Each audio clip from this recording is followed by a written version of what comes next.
पावसासंदर्भातल्या काही बातम्या आपण पाहणार आहोत। नाशिकमध्ये सुरुवातीला जाऊया। तिथे पावसाचा जोर कायम आहे, त्यामुळे गोदावरी नदीनं आता धोक्याची पातळी ओलांडली आहे। गंगापूर धरण 97% भरलंय, वेगानं पाण्याचा विसर्ग सुरू आहे। यामुळे रामकुंड आणि गोदाघाट परिसरातील बाजारपेठेत पुराचं पाणी शिरलंय। दुतोंड्या मारुतीही पूर्णपणे पाण्याखाली बुडालाय। तर प्रशासनानं नागरिकांना सतर्क राहण्याचं आवाहन केलं।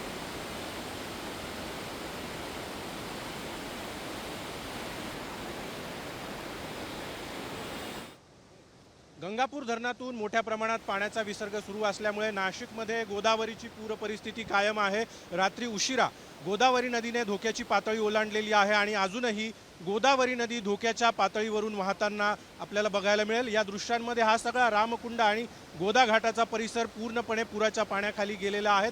जी मंदिरं आहेत, मग अगदी गंगा गोदावरीचं मंदिर देखील पूर्णपणे गोदावरीच्या पुराच्या पाण्याखाली गेलं आहे। तर अनेक जी लहान मोठी मंदिरं आहेत ती देखील पुराच्या पाण्याखाली गेलेली आपल्याला बघायला मिळतील। रामकुंड परिसरामध्ये येणारे जे रस्ते आहेत ते देखील पूर्णपणे पुराच्या पाण्याखाली गेलेत। त्यामुळे आता रामकुंड परिसर जो आहे त्या ठिकाणी देखील कुणालाही जाणं शक्य नाही आहे। गंगापूर धरण 97%पेक्षा जास्त भरलेलं आहे। धरणाच्या पाणलोट क्षेत्रामध्ये जोरदार पाऊस कोसळतोय आणि परिणामी धरणामध्ये वेगानं पाण्याची आवक होत असल्यामुळे गंगापूर धरणातून 13,247 क्युसेक वेगानं सध्या पाणी सोडलं जात आहे। परिणामी ही सगळी पूर परिस्थिती नाशिकमध्ये आपल्याला गोदावरीची बघायला मिळते आहे। कॅमेरामन प्रवीण काळबांडेसह अभिजित सोनवणे, साम टीव्ही, नाशिक।